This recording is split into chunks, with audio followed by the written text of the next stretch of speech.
Seja muito bem-vindo, seja muito bem-vinda a mais um episódio do podcast Ponto de Encontro, a parada obrigatória do propagandista, do consultor de alta performance que deseja, que quer alcançar a alta performance na carreira. Hoje recebendo aqui César Cruz, mais um gestor com uma carreira sólida da indústria farmacêutica, para bater um papo sobre o mercado de imunológicos, oportunidades, desafios desse mercado hoje. O César que trabalha nessa área e vai dar aí uma palhinha para a gente aí, um pouquinho da carreira, essa carreira sólida que ele já construiu e continua construindo na indústria farmacêutica. César, seja muito bem-vindo, é um prazer enorme te receber aqui para falarmos um pouquinho sobre esse mercado de imunológicos. Eu gostaria de pedir para fazer uma apresentação para as pessoas poderem saber quem é o César. Seja muito bem-vindo.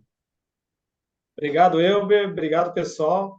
Primeiro, eu quero agradecer pelo convite, Elber. Eu sempre via teus posts, né, com os convidados e ficava pensando quando é que vai chegar a minha vez. Aí agora chegou. Então, é muito legal estar aqui com vocês. Obrigado pelo convite.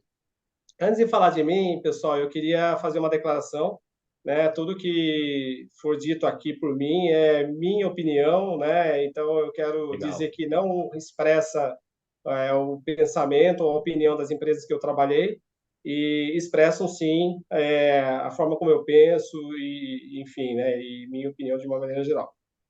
Bom, falar da minha carreira, se eu for falar dos 27 anos aí de carreira, vai demorar muito tempo, então eu vou tentar ser conciso. Eu comecei a minha carreira em 95. Na verdade, eu sou formado em farmácia, né? Então, sou farmacêutico de formação. Comecei a minha carreira em 95 pelo Laboratório Axê. Aí depois eu fui para a Organon, onde eu fiquei 15 anos, né? Então, tive a maior parte do meu tempo trabalhando na Organon. Depois da Organon, eu fiz uma movimentação para a GSK. A GSK estava começando a montar a, a linha de imunobiológicos, né? E aí me convidaram para ajudar a estruturar essa linha. Fui para a GSK, fiquei 6 anos. Passei pela AstraZeneca mais 4 anos e agora estou há um ano e pouquinho, um ano e meio mais ou menos, na Organon. Nesse período, eu fiz praticamente de tudo. Eu fui representante aí por 10 anos, fui gerente distrital, fui GNV. No meio do caminho, eu tive uma passagem no marketing. Em alguns momentos, eu tive que cobrir aí um espaço de gerente de acesso, porque não tinha gerente de acesso, e aí a gente vai lá e cobre. Teve um período também que eu trabalhei em gestão de contas de distribuidores grandes, né, no retail. Então, eu fiz de tudo um pouco. E agora, eu estou na Organon, nesse um ano e meio, como gerente de franquia. Então, hoje eu tenho uma estrutura de demanda, né? Eu tenho um time de demanda respondendo para mim e tenho um time de marketing também. Hoje eu estou como gerente de franquia da linha de biosimilares da Organon. E é isso, eu tentei resumir e aí, mais no decorrer aí do bate-papo, eu vou explicando um pouquinho melhor como é que foi essa trajetória. Não, é muito bacana, né? Porque você tem uma carreira muito sólida e diversificada da indústria, né? Você passou por vacinas também um pouquinho, você trabalhou no imuno, trabalhou no ON. Então, você tem uma visão sistêmica desse mercado farmacêutico, tanto da vida de representante, como também na gestão, no marketing também, acesso. Então, com certeza vai contribuir muito aqui com o que a gente trouxe para conversar, né? E eu gostaria de fazer logo a primeira pergunta em cima disso, dessa carreira sólida que você construiu na indústria farmacêutica. Quais foram os maiores desafios que você vivenciou durante a sua carreira?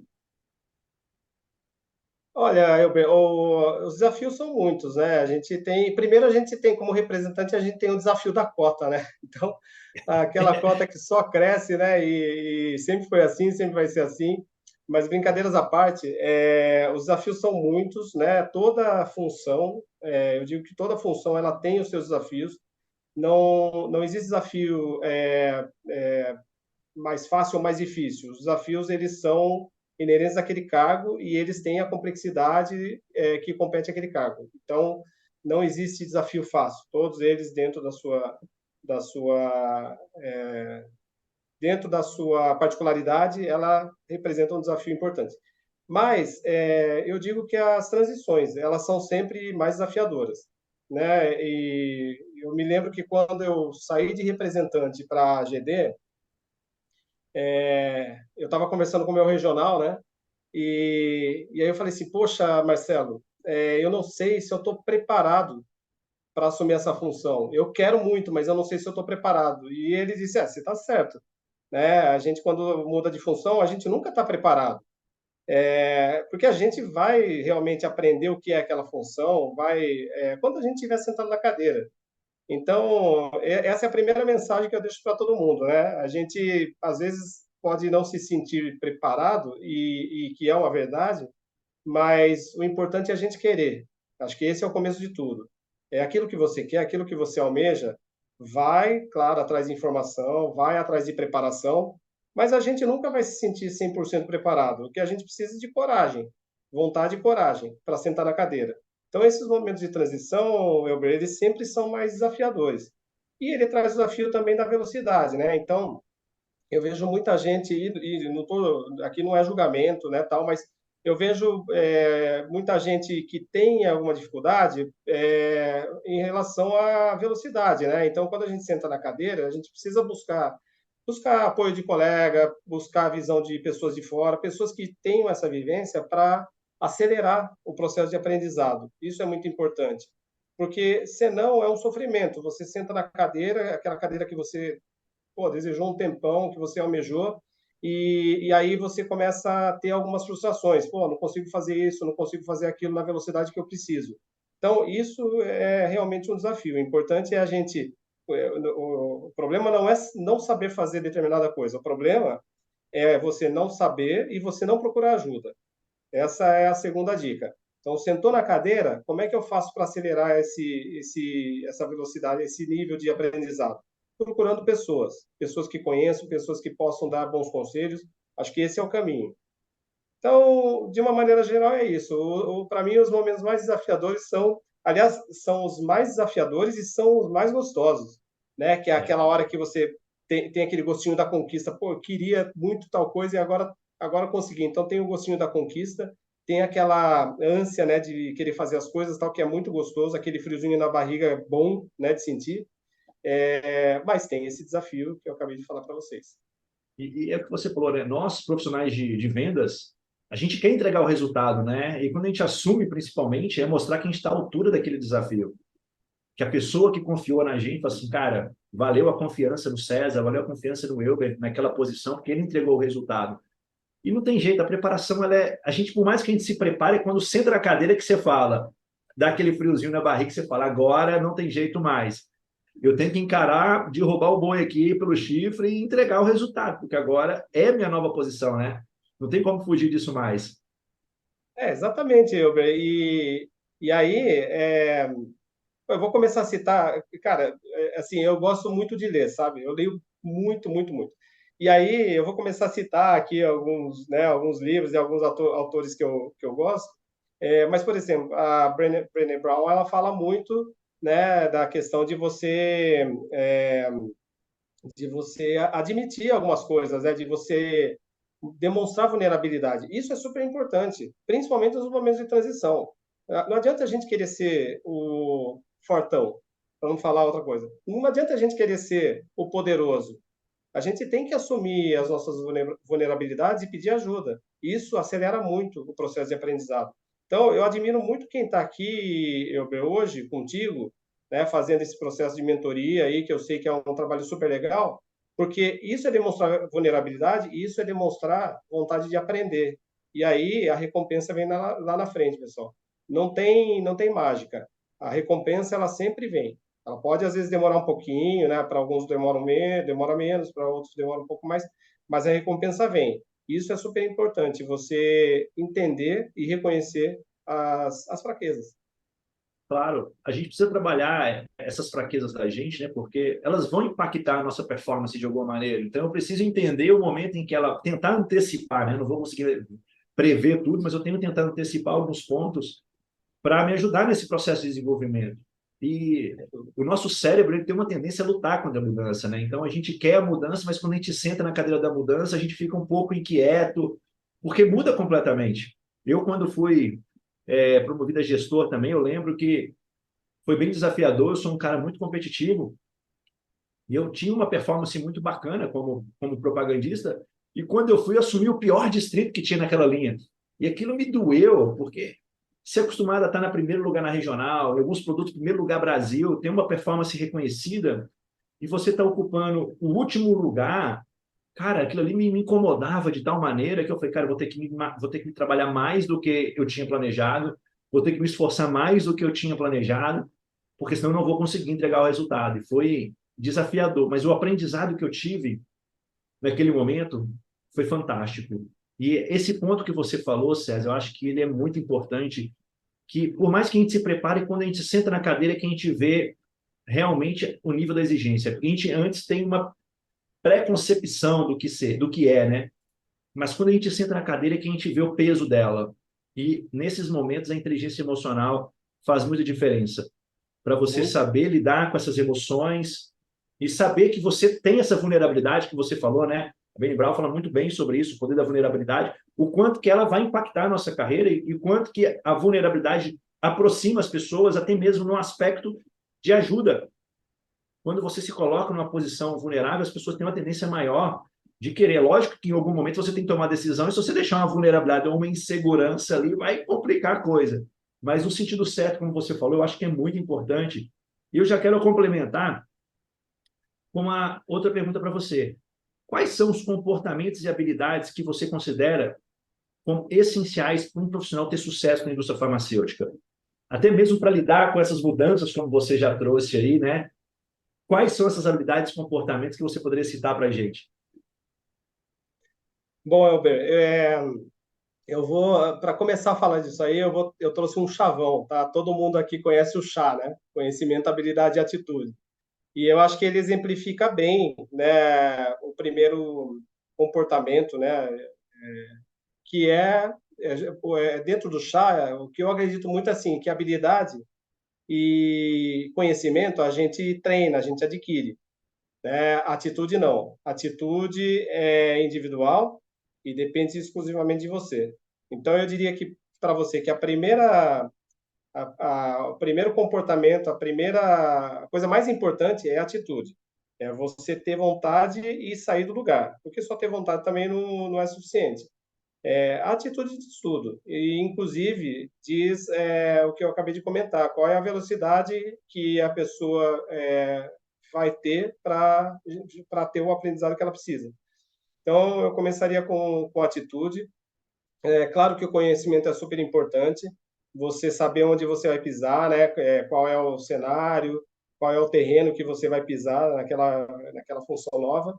E conhecimento, pessoal, eu acho que tem diversas maneiras de conseguir. Tem vários cursos aí super importantes, né? Super interessantes. O Elber é um deles. Eu gosto muito também dos treinamentos do Alexandre Olímpio, que você conhece. Eu sou suspeito, porque eu Sim, já fiz vários. são E exatamente. É uma referência no mercado hoje, né? referências são exemplos. Mas não é só isso, tá, pessoal? Acho que tem muita coisa aí fora que ajuda muito. Então, vou dar um exemplo. E aí, claro, ninguém precisa responder agora, mas a gente pode, quando tiver o papo aberto, vocês podem comentar. É uma pergunta reflexiva. Quem aqui teve a curiosidade? Eu sei que todo mundo quer estar buscando aí mercado de alta complexidade, mercado de especialidades. Quem aqui nessa sala já entrou alguma vez no site da ANS para estudar? Estudar sobre política, estudar sobre regras, estudar sobre prazos de atendimento, como é que funciona, o que é o rol, o que está no rol, né? Quem aqui já entrou? Quem aqui já entrou no site do Ministério da Saúde para estudar, para saber o que é um componente estratégico, um componente especializado, saber que tem especializado um A, um B, saber como é que é o sistema de financiamento, quem é que paga, quem é que compra, porque pessoas diferentes, quem paga e quem compra. Então, eu estou citando alguns exemplos, Elber, isso é super importante. Isso tem que fazer parte do dia a dia do representante que quer se tornar um consultor de especialidades, porque são informações que são de domínio público, que estão aí de graça e que ajudam muito a entender esse ecossistema que você falou bem no começo, esse complexo ecossistema. E aí eu posso falar o tempo todo aqui, né, de outras fontes de informação. Mas, resumindo, eu acho que atitude é a primeira coisa, buscar conhecimento é outra coisa, e de novo, né, ver como é que funciona na prática, porque quando você faz os cursos, você tem muita teoria e que ajuda bastante a entender esse ecossistema. Mas tentar achar uma maneira de olhar na prática a aplicação, que aí pode ser acompanhando um colega, pode ser fazendo uma mentoria com uma pessoa que já tem a vivência, porque tem coisa que se encaixa muito bem e tem alguns pontos que é claro que você vai ter que fazer interpretação, quando você vai para a prática, o funcionamento não é bem aquele. Eu acho que é isso. O resto tudo a gente aprende. Se falar de conhecer de imunologia é importante, mas isso a gente aprende. Né? Quando você entra na empresa, você faz lá um curso de novos e sai sabendo de imunologia, cascata imunológica, interleucina, cascata de interleucina, saber sobre o... Enfim, é, é, todo esse conceito mais denso, né, de conceito mais técnico, isso tudo a gente consegue treinar.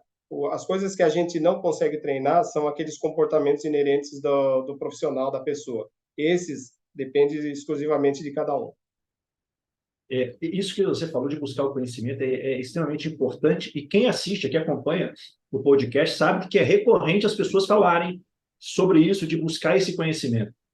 O curso é extremamente importante, mas eu não posso limitar um curso de 8 horas sobre um mercado tão complexo como o que é o mercado das especialidades, né?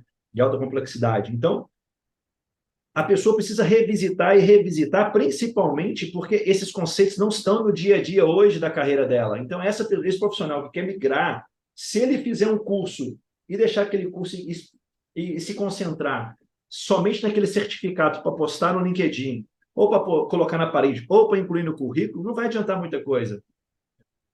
Porque ele precisa estar constantemente buscando essa informação para ela ficar mais fácil para ele. Porque, como você falou, né, César? Alguns conhecimentos, os treinamentos, o laboratório vai dar. Agora, existe um mínimo necessário para você sentar naquela cadeira. Não adianta nada. Quando você sentar na cadeira, e você começou dizendo isso, né? Eu vou sentir o peso da responsabilidade que é ser um consultor de imunológico, por exemplo, de biosimilares, como os que trabalham com você hoje. Mas tem algumas coisas que eu tenho que antecipar. Conhecimentos que eu preciso aprender para quando eu estiver na frente de um gestor participando de um processo, eu tenho alguma coisa para conversar com ele também. Então, eu quero até aproveitar um gancho em cima disso que você falou, e esse neófito, vamos chamar esse neófito, que é um propagandista mais experiente no mercado de demanda, o que te chama a atenção quando você entrevista esse profissional e fala, poxa, vale a pena investir nesse cara aqui? O que te chama a atenção numa situação como essa?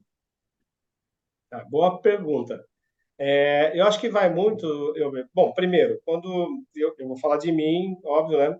Quando eu vou começar um processo seletivo, eu olho muito a característica da região. Se é uma região mais remota, se é uma região que tem lá um grau de complexidade, uma região muitas vezes que tem uma área muito extensa e tal, obviamente que eu preciso de uma pessoa mais madura, mais experiente, que já seja daquele ramo de atuação.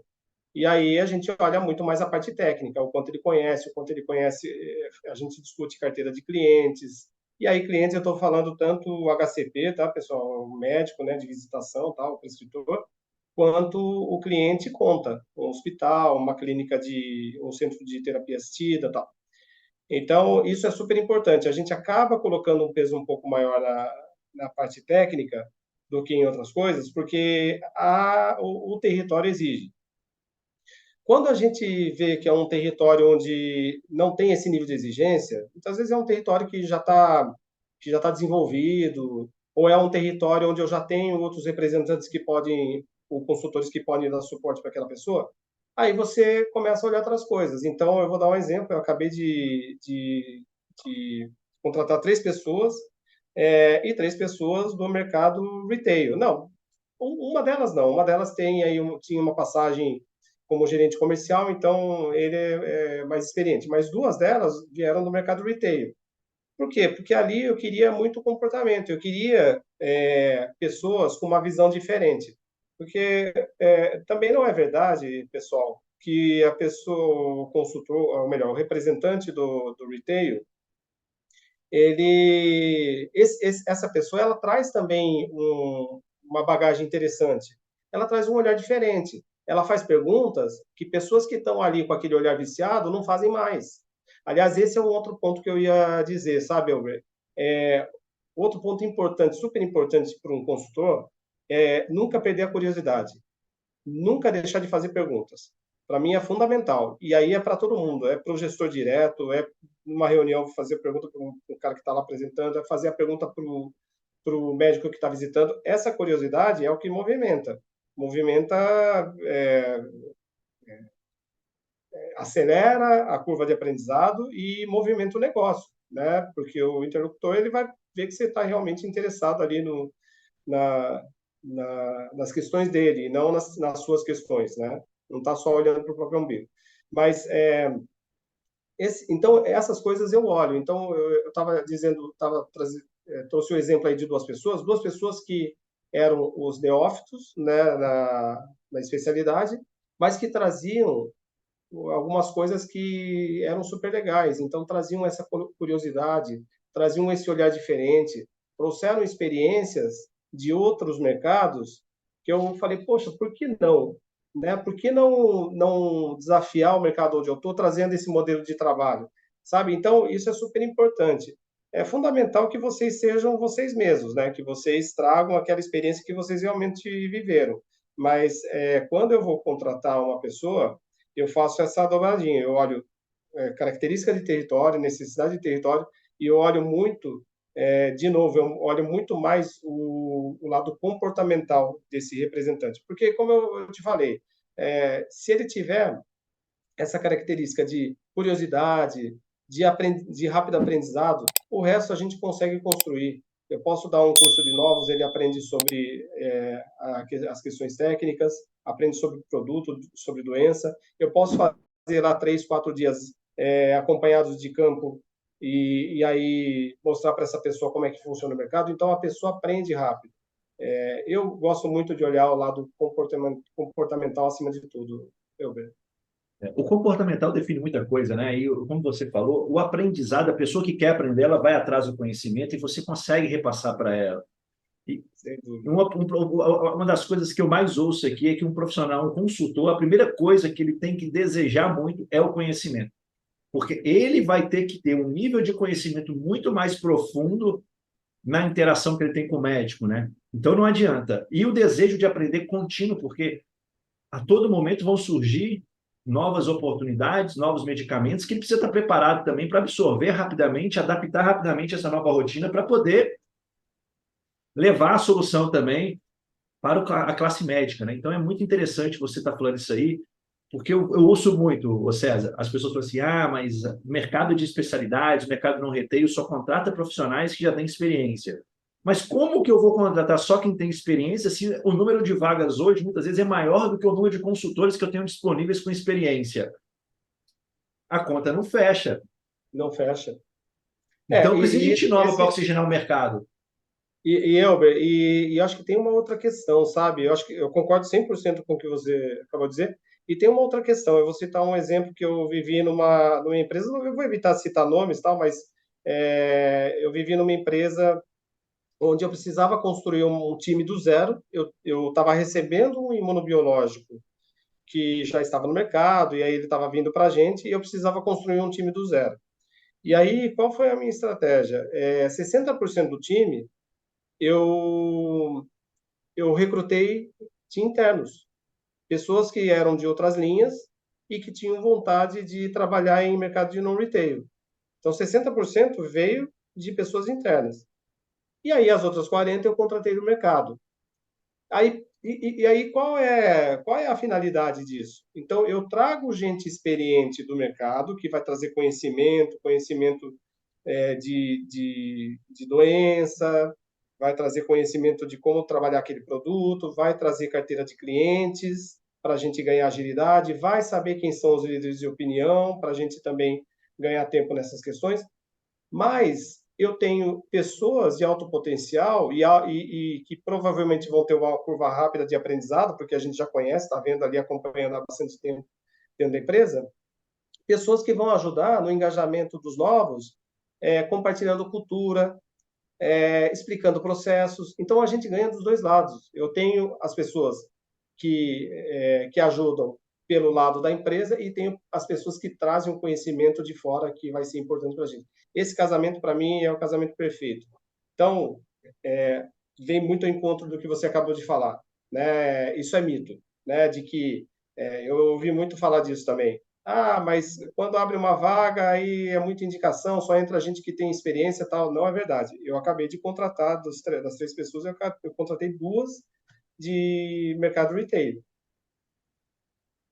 Então, está provado, né? E essa mescla, né? Ela ajuda, né? O novato oxigena o negócio, o experiente conduz a energia, porque ele já sabe, é o camisa 10, já põe a bola no chão, já levanta a cabeça para posicionar. E o outro quer correr muito, né? Ele hoje, por a falta de experiência, de conhecimento, ele precisa compensar isso com energia, com corpo. Então, esse equilíbrio eu vejo que é uma dobradinha do sucesso, né? Nem só aqui, nem só aqui, mas uma mescla que vai ajudar.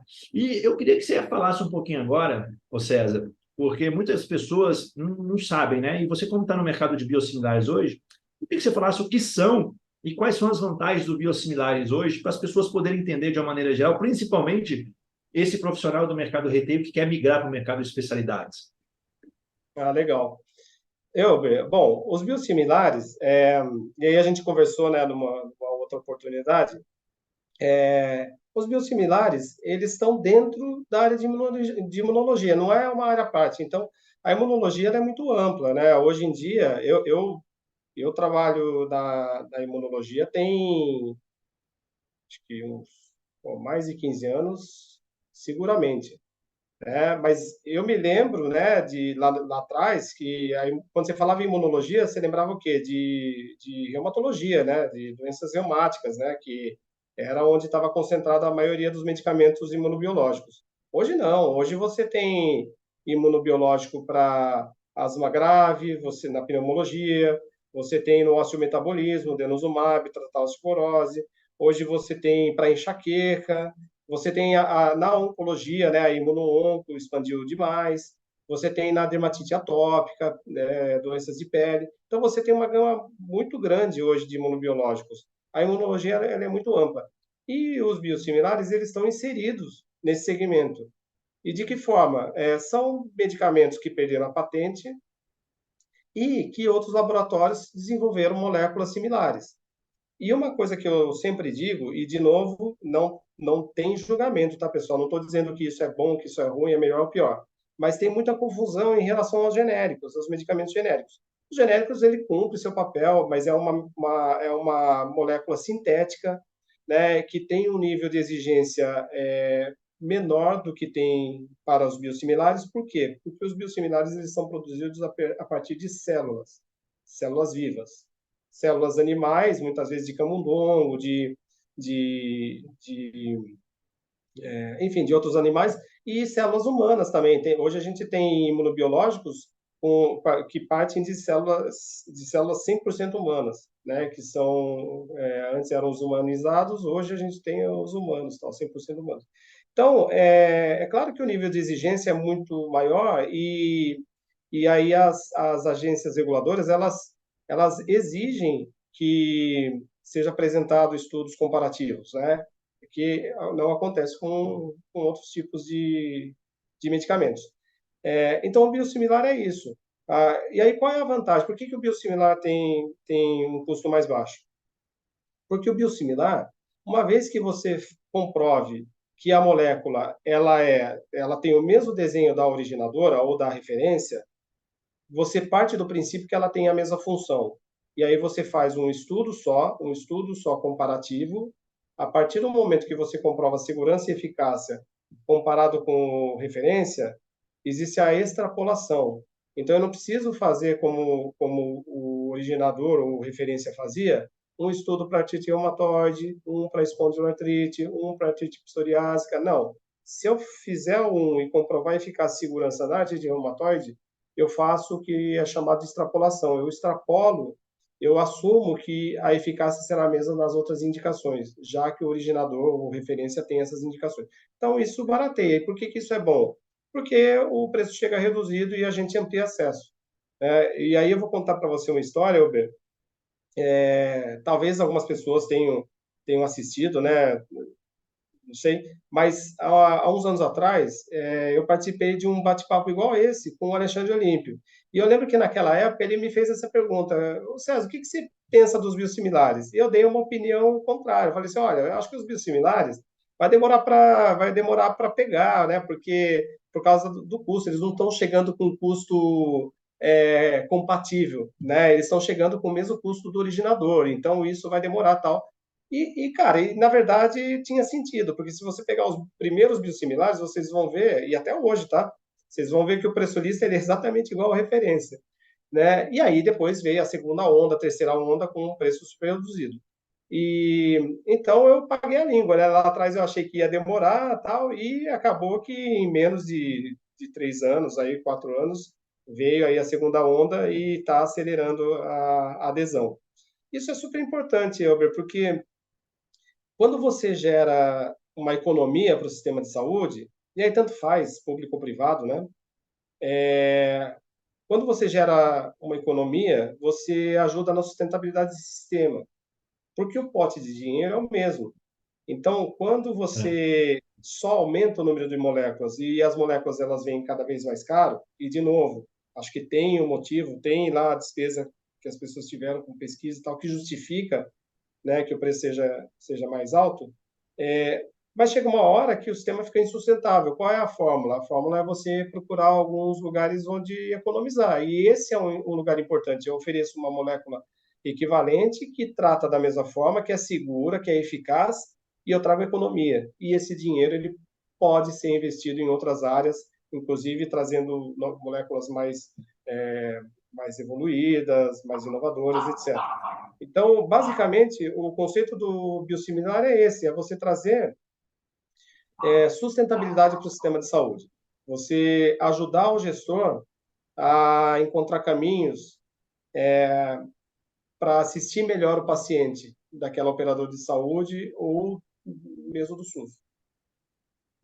Somente o momento que a gente está vivendo, né? A gente vê os resultados financeiros dos planos de saúde, a própria economia nossa também passando um momento de transição política, econômica. Então, essas coisas vão trazer benefícios, né, para o mercado de saúde nosso. Agora, sobre a ótica do plano de saúde, vamos pegar o mercado privado, faz muito sentido.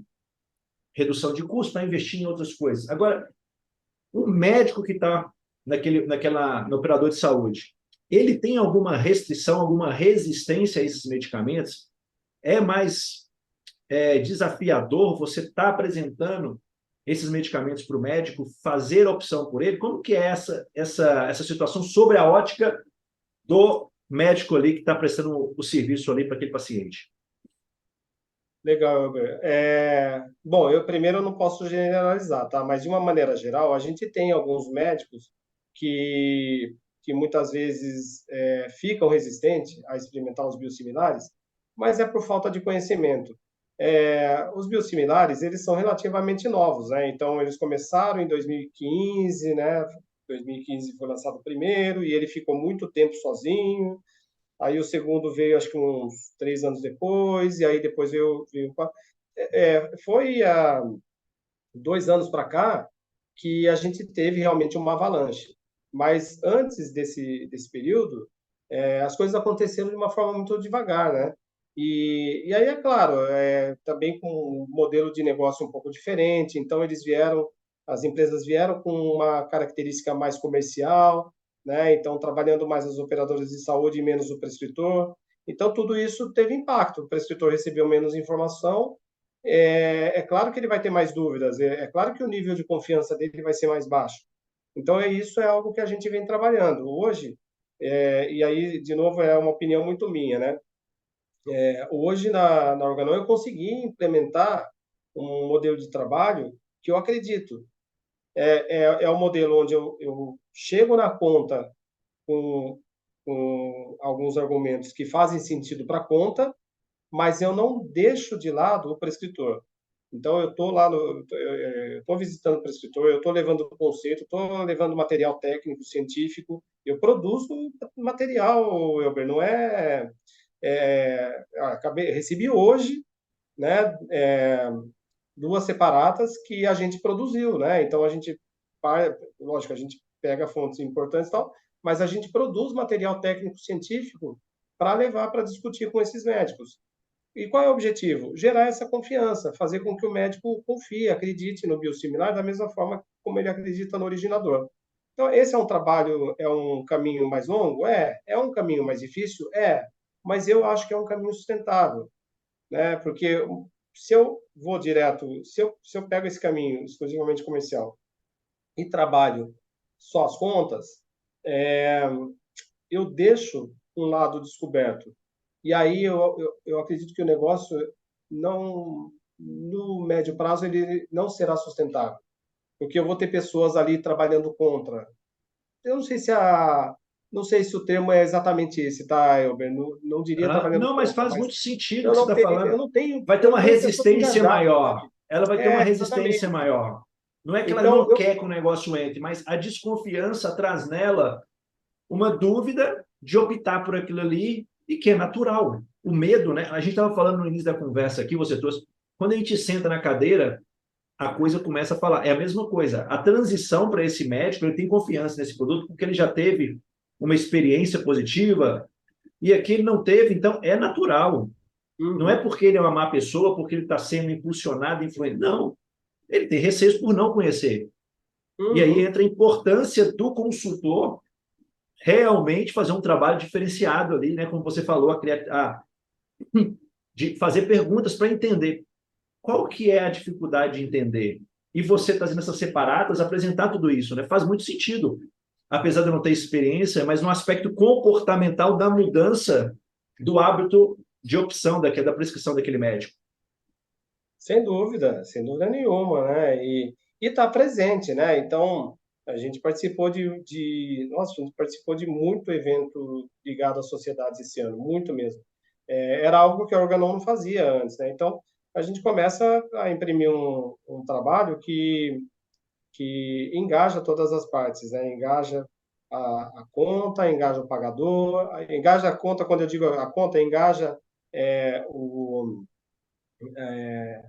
o prestador, né? O profissional que está prestando um serviço, engaja o pagador, que geralmente são os operadores de saúde, e engaja o prescritor, que é o maior interessado, né? Ele quer ver o paciente dele bem. Então, Bem, quando a gente faz exato. esse trabalho, a gente amarra todas as pontas. E é muito importante, né? Porque esse profissional precisa ter confiança daquilo que ele está passando para o paciente dele. E quanto mais Exatamente. conhecimento esse profissional tem, esse médico tem, mais aberto a optar por esse também tá. Porque quando você faz uma coisa top-down, né? Como vou trabalhar a conta, lá em cima o plano de saúde vem top-down, a gente fica. A gente que trabalha no mercado, quando vem alguma coisa top-down, a gente fica meio pé da vida. Então, esse profissional também tem todo o direito de se sentir assim, né? Então, esse trabalho que você está fazendo aí é muito legal, de ver essa mudança, né? De pensamento para mudar, gerar uma transformação. A gente está falando aqui de mudanças a todo momento, e nós, seres humanos, a gente tem uma tendência a não querer a mudança, porque ficar na zona de conforto é muito mais cômodo para a gente daquilo que eu já estou É, habituado. Eu já tenho uma resposta, para que eu vou tentar algo novo se eu já estou tendo resposta aqui? Mas a gente não tentar algo novo, a gente vai ficar preso àquelas experiências que a gente já teve. E todo o salto que o ser humano teve durante a nossa jornada, né, de evolução da espécie, foi quando alguém desafiou o status quo. sim, E os exatamente. biosimilares também chegam nesse momento aqui também para desafiar o status quo do mercado, muito mais complexo, muito mais desafiador e trazer mais oportunidades no momento econômico que a gente vive bem desfavorável, né? Então, É. junta a fome com a vontade de comer, com a vontade de comer, como a gente fala. E Elber, inclusive, esse comportamento, né, de zona de conforto é uma herança também, já que a gente está filosofando, né, e eu adoro entrar nesse meandro. É, essa atitude de ficar na zona de conforto é uma herança dos nossos ancestrais, né? Que precisavam economizar energia, e a melhor forma de economizar energia era o quê? Não fazer nada. Ah, eu só me Exato. mexo quando eu estou com fome. Ah, eu só faço isso quando eu preciso caçar. Eu só faço isso quando eu preciso de. E isso está no nosso DNA, né? Então, se a gente não se desafiar, a gente fica na zona de conforto porque é intrínseco, é nosso. Então, concordo 100% com você. A gente precisa se desafiar sempre. Exatamente. O profissional hoje que estagna o conhecimento para não buscar mais, ele tá colocando uma pá de cal em cima da própria carreira dele, não tem jeito. O mundo que a gente vive hoje, a gente não tem outra opção a não ser se desenvolver continuamente. Não tem outra opção, porque o nível de informação é maior, o nível de exigência do mercado é maior. As transformações elas estão numa velocidade hoje, a gente está nessa inteligência artificial. Cara, olha como que estão as coisas hoje. Então a gente não pode estacionar nunca, né? Descansar, como Não, se diz, nesse mercado atual. Aquele que acha que está no berço esplêndido, ele vai ser surpreendido uma hora e não tem jeito. exatamente. Quem mexeu no meu queijo sabe disso, né? A gente está ali Exato. naquele queijinho gostoso, né? Acha que nunca vai acabar, mas ele acaba, né? Se a Uma gente não hora se acaba. movimentar, se a gente não evoluir, ele acaba, né? Exatamente. O, pode falar.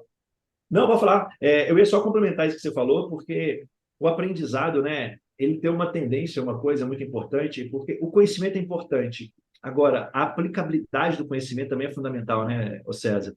Fundamental. E E aí, o que eu ia dizer é o seguinte, né? E aí vou citar mais um livro aí, esse é um livro de cabeceira, meu, que eu já dei de presente para várias pessoas, vários amigos, porque é um livro que eu adoro. Recomendo, tá, pessoal? O Poder do Hábito, do Charles Duhigg. O Poder do Hábito tem um negócio interessante, né? Como é que o hábito se cria? O hábito se cria muitas vezes de uma forma natural, né? Onde você tem uma atitude e aquilo gera uma recompensa. E aí você faz uma vez, ganha recompensa, você faz outra vez, ganha recompensa. Daqui a pouco isso vira hábito. E daqui a pouco você continua fazendo a mesma coisa, só que a recompensa não vem. E aí você começa a não entender, a gente começa a não entender. Poxa, sempre deu certo, sempre fiz desse jeito, e cadê a recompensa? Então, no final do dia, é isso que a gente precisa refletir. Será que os hábitos que a gente tem hoje, que funcionaram lá atrás, que foram, ó, me trouxeram onde eu estou até hoje, será que eles ainda me servem? Eu sempre faço essa pergunta para as pessoas que trabalham comigo. Será que aquele hábito que me trouxe até aqui, ele me serve ainda? Ele vai me levar para onde eu preciso? Na maioria dos casos, vocês vão ver que a resposta é não. Por quê? Porque a recompensa não está mais lá. O mundo é dinâmico, as coisas mudaram, o mercado mudou. A gente acha que a gente acha que eu estou bem preparado, tal, então, isso aqui eu domino. Teu concorrente também está. Teu concorrente está se mexendo, está se preparando. Então, se a gente não ficar ligado, se nós não ficarmos ligados ao que acontece à nossa volta, a gente fica para trás, a gente fica nos velhos hábitos antigos, a gente fica comendo aquele queijo velho, enquanto tem queijo novo na praça. Então, essa é a outra lição que eu tiro, sabe? Tiro aí da. essa provocação aí, eu acho que ela é muito válida, principalmente no momento atual que a gente vive, dessa velocidade como a informação está chegando até a gente, né? Então, eu falo muito isso com as pessoas, meus mentorados, que o que eu fiz ontem pode não funcionar hoje. E aí, se não funcionar, qual que é o meu nível de adaptabilidade, de ação para agir rapidamente para conseguir um resultado diferente? Eu preciso ter a minha experiência que ela vai direcionar muitas vezes esse comportamento, essa ação. Só que o nosso cérebro, ele pode ser o nosso melhor aliado, o nosso maior aliado ou o nosso maior inimigo. E a grande diferença entre aliado ou inimigo é a maneira com que eu alimento ele. Então, o cérebro da gente, ele quer a todo momento que a gente economize energia e fique quieto na nossa zona de conforto. Se a gente não se desafiar e colocar isso como uma prática na nossa vida, se desafiar constantemente, automaticamente a gente está condicionando nosso cérebro a permanecer naquela zona de conforto nossa, seja qual for. Seja de, esses prescritores hoje aqui que eu tenho, essas contas que eu já tenho, já estão me dando resultado. Aí faz uma mudança no mercado, meu resultado afunda, e aí agora? E aí? O que eu vou fazer? Até eu ter uma reação, eu pensar numa reação já. Então, eu tenho que acelerar meu cérebro para pensar dessa maneira constante de procurar alternativas no meio, né? Concorda com isso? Concordo totalmente, Elber. E, inclusive, porque muita coisa foge do nosso controle, né? É. Você vê todo dia empresas mudando foco estratégico. Você vê empresas que antes eram fortíssimas no mercado retail e que hoje não estão mais no mercado retail. Você vê empresas que estavam em mercados de non-retail e que hoje também não estão mais. E aí, como é que você faz? É uma coisa que é algo que foge do seu controle, é uma decisão que vem de cima. E aí, se você não estiver preparado para fazer essa movimentação junto, né, você fica para trás. E aí, as águas passam e você estacionou, o mundo continua girando e você está parado ali. Não tem jeito. Ô, César, eu gostaria de fazer mais uma pergunta para você aí. Em cima um pouco disso aí que você trouxe agora. Qual que você vê que é a grande diferença, em cima de tudo que a gente conversou também, né, agora? Qual que você vê que é a grande diferença entre o propagandista médico e o consultor de especialidades? Porque muitas vezes eu vejo esse nome consultor, as pessoas enchendo, porque eu sou um consultor, mas na prática você não vê esses comportamentos de um consultor.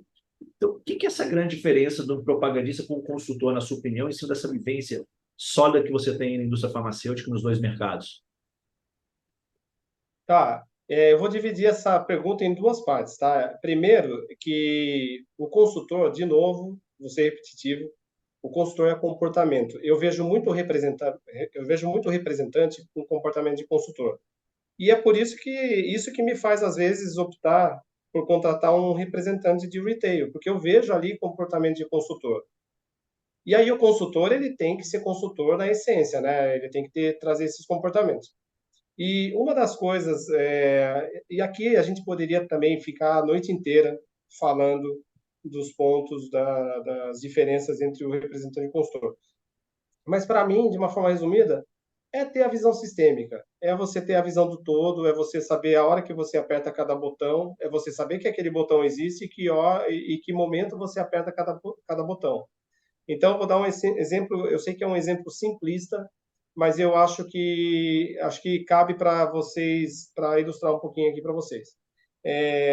Muitos mercados, o trabalho do representante é o quê? É visitar médico, claro, você tem todo o trabalho lá de vender um conceito, de convencer, de mostrar eficácia, segurança, etc.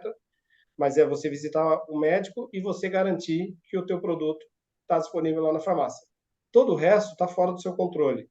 Se o balconista vai trocar a receita, se o paciente vai desistir de comprar, se o paciente vai preferir a marca A ao invés da marca B, tudo isso está fora do teu controle. O trabalho do representante é esse: visitar médico, gerar prescrição, e aí eu não tô diminuindo, eu estou dizendo que é você fazer todo aquele trabalho difícil de visitar, de convencer o médico, de gerar prescrição e garantir que teu produto está no ponto de venda. Esse é o trabalho. O consultor, na maioria das vezes, o trabalho começa quando você gera a prescrição. Então, tem todo aquele trabalho que vocês já conhecem, e nisso não muda, né? Técnica de vendas, explorar, encaixar, contornar a objeção, né? Levar uma informação relevante, convencer, etc. Gerou essa prescrição, o que acontece com essa prescrição, aí é um problema seu também, porque se você não acompanhar esse processo, você perde a demanda, né? Esse paciente ele se perde. Então, essa é a principal diferença, essa visão sistêmica que o consultor precisa ter. Ok, gerei a prescrição, para onde vai essa prescrição? Ela vai para um centro de terapia assistida? Ela vai direto na operadora de saúde? Ela vai para a mão de um advogado, para o advogado judicializar a Secretaria de Saúde? Ela vai direto para a Secretaria de Saúde para buscar uma liberalidade? Para onde vai essa receita? Ok, chegou nesse ponto B. O que acontece com ela? Chegou no CTA, no Centro de Terapia Assistida. Esse Centro de Terapia Assistida assistiu realmente a paciente? Ela submeteu a receita? Tomou uma negativa? O que aconteceu? Se tomou uma negativa, qual foi o motivo? O que eles alegaram? Estava fora do rol? Era por algum problema de documentação? A gente precisa fazer esse acompanhamento. E aí, pessoal, eu não estou falando de acompanhar o paciente. é de você acompanhar o processo para que esse processo ele vá até o final, que é o quê? O remédio no braço, enfim, no braço do paciente. Esse é o nosso objetivo maior. Então, esse acompanhamento é fundamental. Bateu na operadora de saúde, ok, eu não posso ir para a operadora de saúde, mas o meu CAM pode, o meu gerente de acesso pode. Eu tenho que ter esse discernimento, a hora, o momento de acionar esse cara, para esse cara me ajudar a ir até a operadora de saúde, destravar um processo, etc. Se ele bateu na Secretaria de Saúde, o que vai acontecer com a receita ali? Vai ser negada? Vai ter ali um pedido administrativo que valida a receita? Então, esse caminho, Elber, ele é fundamental, porque a gente não está falando de um produto de massificação, a gente não está falando de um antihipertensivo que o cardiologista ele atende 20, 30 pacientes por dia e 80% vai sair com uma receita de antihipertensivo. A gente está falando de um paciente que muitas vezes o médico ele vai ter um na semana. Às vezes a gente está falando de uma doença de baixa prevalência. Agora, se for uma doença rara, ele vai ter uma no semestre. Então, quando esse paciente aparece e precisa dessa medicação, o médico ele tem essa expectativa de que a gente, como indústria farmacêutica, vai ajudá-lo nessa jornada. E de Prestar o novo, suporte nesse caminho todo, nessa jornada, né? tá? Eu não estou dizendo o suporte de contato com o paciente. Eu acho que eu sempre tomo muito cuidado para não dar uma percepção errada. Eu estou dizendo de acompanhar esses stakeholders. A receita sai do ponto A e sai do ponto B. Aí ela sai do ponto B e vai para o ponto C. Eu tenho que conhecer essa jornada e eu tenho que. Por isso que eu falei dos botões. Eu tenho que conhecer esses botões e eu tenho que saber a hora e o jeito certo de apertar cada um deles, né? Para que a gente tenha sucesso lá na frente e o paciente seja plenamente beneficiado. Show de bola. Isso é importante, né? Esse conhecimento, porque é totalmente diferente da prática que ele tem no dia a dia. Então, ele condicionou a fazer o trabalho ali no ponto de venda e está tudo resolvido. Porque o negócio dele hoje se resume a isso. Quando foge disso, ele vai tratar pontualmente ali. Agora, a realidade desse consultor é esse acompanhamento completo, como você falou, até a aplicação. É recebimento ali, Exatamente. literalmente, para o tratamento ser concluído. Então, é bom as pessoas que estão no mercado retail começarem a estar mais acostumadas com essas situações, né? E pesquisar, como você falou, né? Essas reflexões que você trouxe, essas provocações. Você está entrando no site do Ministério da Saúde, você está verificando se o medicamento está no rol, você está participando desse processo que você tem interesse, você está pesquisando sobre a empresa, o pipeline que ela tem, quais são as terapias que ela tem hoje. Se você realmente quer esse mercado, se você diz que quer realmente ingressar nesse mercado no retail, o que você está fazendo para isso, né? Eu vou É, complementar suas provocações aqui, porque não é um caminho fácil. E não adianta você dizer que o mercado não retail vai ter o mesmo número de profissionais. Isso nunca vai acontecer. Ou no futuro próximo, dificilmente, né? Então, eu sim, preciso isso com me certeza. preparar consideravelmente mais para poder ter condições de ganhar essa oportunidade. De ganhar, não, né? De conquistar essa oportunidade. Sem dúvida. Sabe, Albert, e Então, olha só, eu posso dar um. A gente tem tempo ainda, né? estamos com prazo aí, fica tranquilo. Tá, eu vou contar uma história que aconteceu comigo, tá, Elber? E agora, recentemente. A minha mãe já é uma senhorinha, né? E aí eu tenho uma irmã mais velha que acaba ajudando ela aí a levar para consulta médica, fazer exame, etc. E aí um dia minha irmã me ligou e, desesperada, falou: César, poxa, a, a mãe precisa de um procedimento lá e o convênio não responde, o convênio não dá o retorno e tal. Falei, quando que você pediu? Tem mais de 30 dias? Falou, tem acho que uns 40, 45 dias. Tá. Eles não deram resposta nenhuma? Nenhuma. Falei, tá, então você vai fazer o seguinte: primeiro você vai ligar para o convênio, cobrar a resposta. Se eles não te responderem, você vai ligar para a ouvidoria desse convênio. Se eles não te derem o retorno, aí você vai, eu vou evitar de falar aqui porque aí é um procedimento mais complexo, tá? Aí você vai fazer isso, tá bom? Isso. É. Aí expliquei para ela. Aí acho que deu uns 2 dias, ela me ligou, César. Eu liguei eles não deram resposta. Eu liguei na ouvidoria, hoje, 2 dias depois, hoje eles liberaram o procedimento para ela. Então, cara, e aí onde é que eu quero chegar? Sabe onde eu aprendi isso? No site da ANS. Por quê? Porque eu sabia dos prazos, né? Qual é o prazo que uma operadora tem para te dar uma resposta para liberar uma consulta médica especializada? Qual é o prazo que ela tem para dar resposta para um procedimento, uma cirurgia? Qual é o prazo que ela tem para dar resposta para um imunobiológico? Eles são diferentes. Tá lá, é de grátis. E Informação aí tem mais, gratuita, né? disponível para qualquer um. Disponível, disponível. Então ajuda a gente na vida pessoal. E esse é o tipo de informação que você vai ajudar o médico. Você vai falar para o médico a mesma coisa, doutor. Não respondeu? Quanto tempo faz que a tua paciente submeteu? Ah, faz tantos dias. Ah, e ela já fez isso? Ela já fez aquilo? Então fala para ela fazer isso. E aí, lógico, né? Não é sempre que dá certo, porque tem aí outras coisas que impactam, mas na maioria das vezes dá certo. Seja a resposta positiva ou negativa, mas na maioria das vezes dá certo. Eu já vi operadora de saúde liberar medicamento fora do rol porque ela descumpriu o prazo. Então saía mais barato para ela liberar o medicamento do que pagar a multa da ANS. Olha que maluco isso. Porque ela descumpriu o prazo.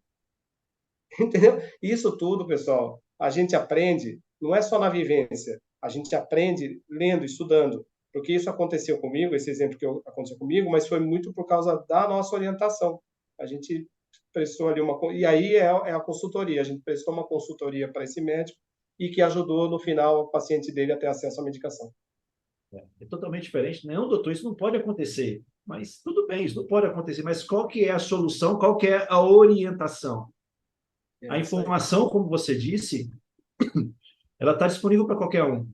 Quantos estão dispostos a investir tempo para ir atrás dessa informação para fazer diferença na vida do paciente, de mostrar para aquele médico que você não é mais um que está visitando ele, querendo simplesmente ali algo, mas você está preocupado em oferecer um trabalho diferenciado em toda essa cadeia e ser um facilitador para o médico.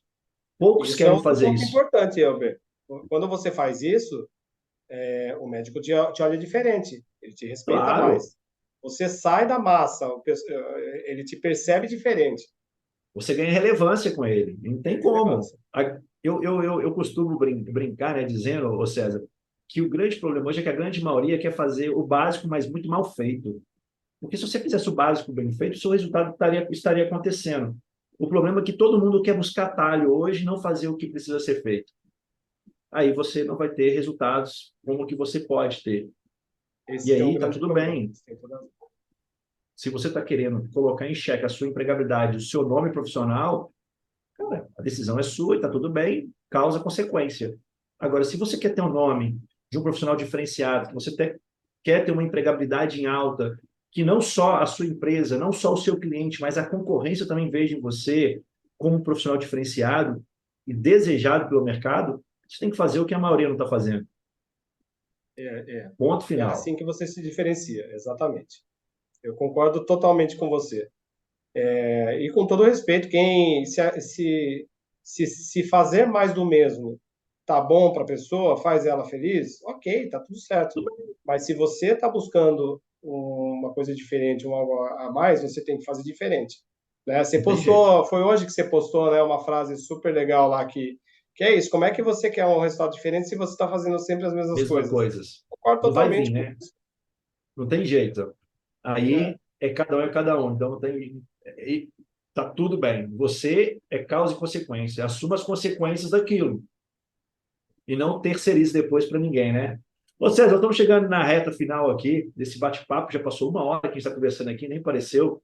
Muito Eu bom. queria te pedir para você deixar alguns conselhos, mas eu gostaria de um pouco mais, não só para esse profissional que quer sair do mercado retail, para ir para o mercado não retail, mas que você deixasse também um conselho para esse profissional que já está no mercado retail, meio que sacudir um pouquinho ele aí, porque a concorrência está batendo atrás dele também agora, então Tá. ele precisa fazer alguma coisa também. Então, eu gostaria que você deixasse um conselho para esses dois públicos diferentes aí, para que quem assistiu o podcast depois da gravação completa possa guardar no coração essas, esses conhecimentos, esses ensinamentos aí que você trouxe para a gente, compartilhou com a gente. Legal. Pessoal, bom, o primeiro conselho é seja um eterno inconformado. Não se conforme com o que você tem hoje. Não se conforme com o que você sabe hoje. Vá sempre atrás de coisas novas. Isso oxigena o cérebro, isso te transforma numa pessoa melhor, num profissional melhor. Segundo, suba sempre a sua régua. Não espere as outras pessoas subirem a tua régua. Suba você. Coloque metas mais ambiciosas na sua vida. E a gente tem... eu passei por muitos gestores. Lembro de todos eles. Aqueles gestores que eu mais aprendi sempre foram aquelas pessoas mais exigentes, aquelas que subiam a régua. E eu aprendi isso com eles. Hoje, eu não espero o meu gestor subir a régua. Eu subo a minha régua. Porque isso faz bem para a gente, isso nos prepara melhor. Hoje eu me considero uma pessoa realizada, pessoalmente, tenho uma família maravilhosa, né? Moro no lugar onde eu gosto, onde eu gostaria de estar, mas profissionalmente também. Eu cheguei onde eu estou, que é o lugar onde eu gostaria de estar, com esse tipo de atitude, sabe? Esse inconformismo, essa vontade de aprender mais e buscar mais. Todas as minhas movimentações, Elber, todas as movimentações que eu fiz profissionais nunca foram por grana. Eu fiz movimentações, muitas vezes, para ganhar a mesma coisa. Às vezes tinha até uma perda pequena ali, mas eu ia pelo propósito. Eu fazia a movimentação porque eu enxergava que aquela nova posição ia me fazer crescer, ia me desafiar, e eu não me enganei, todas as vezes foi assim.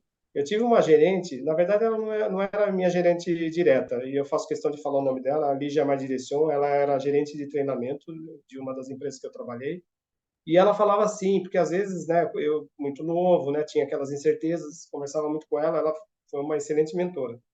E quando eu levava alguma incerteza para ela, ela falava assim, César, não olha o que você vai perder, não olha para trás, não olha o que você está perdendo, olha o que você vai ganhar lá na frente, fazendo a movimentação. Isso eu trago para a vida. Então, quando as pessoas, e eu tenho alguns amigos que falam, poxa, você não para, né? Cada hora você está num lugar. Essas movimentações, elas não são ao acaso, elas não são aleatórias, elas não são aventureiras, elas são muito pautadas nisso que eu estou dizendo, né? O que tem lá que pode me desenvolver? Faz sentido para mim? Ou para mim vai ser mais do mesmo? Ou vai ser só uma movimentação financeira que não vai me trazer, não vai me agregar muito conhecimento? Então, eu faço essas movimentações pensando nisso e aconselho todo mundo a seguir essa linha. A partir do momento que vocês seguirem esse racional, esse mindset, que é o mindset, aí eu falo de outro livro, né? Tem um livro Mindset, que é um livro muito legal, que fala do mindset de crescimento. Esse é o mindset de crescimento. É aquela pessoa Exato. que olha para a oportunidade e vê o que ela vai ganhar com aquilo. E não o que ela está perdendo. Pô, eu vou sair daqui, vou perder fundo de garantia, vou perder a multa, vou perder os 15 anos de empresa. Eu saí de uma empresa que eu tinha 15 anos para começar do zero numa outra empresa, porque eu vi valor, eu vi um negócio ali que fazia sentido para mim. E aí, claro que no médio e longo prazo foi maravilhoso. Foi um divisor de águas na minha carreira. Então, façam isso. Comecem a olhar dessa maneira, mindset de crescimento. Esse livro é fantástico, da Carol. É um livro que vale É a pena daquela. ler mesmo. É um livro que é para recorrer a ele várias vezes. Isso que você está falando, né, César? Tudo que você trouxe aí, a gente vai trabalhar sempre as mesmas coisas, né? A gente parece que fica repetitivo, mas não tem como você não ser repetitivo em alguns pontos. Porque o profissional que não sabe onde ele quer chegar, qualquer caminho serve para ele. Uhum. Qualquer um. Para cá, ele não tem, não sabe onde ele quer chegar. Diferentemente de um profissional centrado que sabe qual que é o desafio da carreira, o que ele está perseguindo na carreira dele. Então, os movimentos dele são calculados. E não para ganhar R$ 500 a mais, que tem hora eu vejo o profissional trocando aqui por aqui, por causa de R$ 500. Cara, e a projeção da sua carreira? Isso está te aproximando do seu objetivo? Está te fazendo permanecer no mesmo lugar ou está te fazendo ir algumas casas para trás? Ah, eu não pensei nisso. Falei, cara, como que você não está pensando? A sua carreira é sua. Como que você não está pensando em movimentos na sua carreira? E aí entra no ponto que você falou também, que eu quero resgatar aqui. Saiba aonde pedir conselho, né, César? Porque alguns movimentos da sua carreira, você precisa ir atrás de uma pessoa mais experiente para perguntar para ela. Cara, esse movimento é inteligente? E a grande coisa que eu pensei, justamente no podcast, foi isso, de trazer profissionais da sua expertise, da sua bagagem profissional, experiência, para compartilhar erros e acertos na carreira. Para quê? Para que a gente possa seguir o sucesso e deixar rastro. Então, se eu sigo aquele rastro, eu vou alcançar o sucesso também. Esse é o intuito aqui de trazer profissionais como você para poder compartilhar suas histórias. Então, cara, eu quero agradecer muito aí. Eu sei, a gente conversou esses dias bastante, o tanto que foi desafiador para você estar aqui, que você teve que abrir mão de outras coisas, então eu quero agradecer muito esse propósito seu de querer ajudar o próximo, de contribuir na carreira de tantos profissionais, esses aqui, meus mentorados que estão assistindo ao vivo, e todos que vão poder depois, pelo YouTube, pelo Spotify, assistir. Então, meu muito obrigado, desejo cada vez mais sucesso na sua carreira, que já dispensa comentários, e seja feliz aí nessa trajetória aí tão bonita que você está construindo, seja cada vez mais feliz nessa trajetória. Eu que agradeço pela oportunidade, foi um papo muito gostoso, muito legal. Espero ter contribuído aí para esse time e conte comigo. Sempre que você precisar aí, se tiver um tempinho, quiser me convidar, para mim vai ser sempre uma honra. Obrigado mesmo. Não fala não que eu chamo mesmo, viu? Porque eu tenho certeza que a sua contribuição é muito válida. Pessoal, eu quero pedir agora a você que gostou aqui, assistiu o podcast, que você possa compartilhar também aí com outras pessoas, levar esse conhecimento, essa troca aqui de conhecimento, de experiência que eu tive hoje com o César, você possa levar para outras pessoas e ajudá-las, ajudar essas pessoas também a conquistar esse objetivo de carreira. Então, muito obrigado, seja sempre bem-vindo aqui, César. E pessoal, compartilhem, curtam e vamos lá. Muito obrigado a todos.